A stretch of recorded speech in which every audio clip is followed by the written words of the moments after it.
to the question before answering. "I've little experience with infants, but I'm going to guess the child should be warm and dry, so at least his or her room should be finished and done right. You know, heating, double-pane windows, proper ventilation. And I'm told they soil their clothes every time you turn around, so there'd best be a washer and a place to dry clothes. Something like a basic kitchen so I can keep Harry and myself fed without too much work. A place to sit and somewhere to sleep. God help us, there's next to no furniture.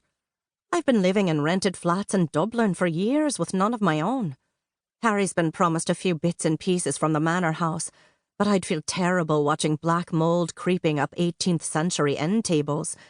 You're lucky up the hill there. You get more of a breeze. Has your family come around yet?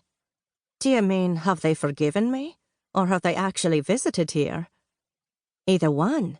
Does anyone on your side have any baby things they can recycle? I doubt it, Gillian told her, looking resigned. My ma's still not speaking to me, and my sisters resent me because I'm the one who got away, took myself off to Dublin, and called myself an artist, while they were stuck here having babies and going to mass with Ma. You'd think they'd be eager to come lord it over me now, wouldn't you? And Harry has no one on his side, right? Exactly. And you've seen the attic at Mycroft House. There are no discarded cribs lurking in the shadows there. What do we need to do right now? Heck, didn't people used to put new babies in a laundry basket to sleep? It's not like they need fancy furniture and matching sheets. Good point. The kid won't mind, at least not for a few months. Gillian hauled her bulk out of the chair she'd been sitting in. Come on, I need to move. Let's go out the back and admire the view. We've got a couple of very used plastic chairs out there. Fine, Maura said, and followed her to the back of the house. It was a view worth admiring. The lake was, in Maura's Boston-raised opinion, just the right size. Not so large as to be intimidating, but large enough that sound didn't carry off the water. Gillian's house ran north-south, so the back view looked west, toward the setting sun. There were few houses in sight, only the gentle hills beyond the lake.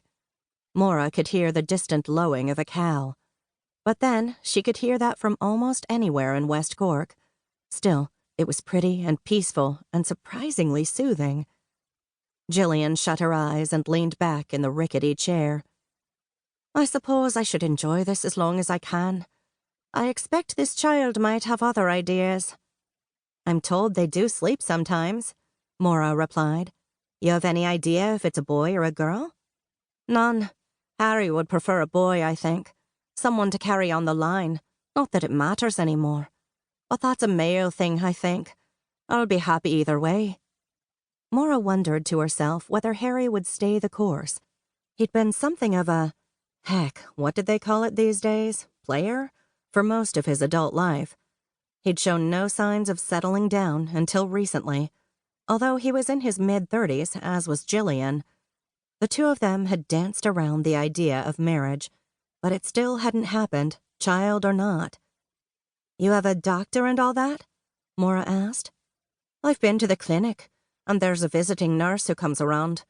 Since I'm not exactly young for a first-time mother, I'm told I should have this child in hospital, although there are midwives around, and midwives in hospitals for that matter.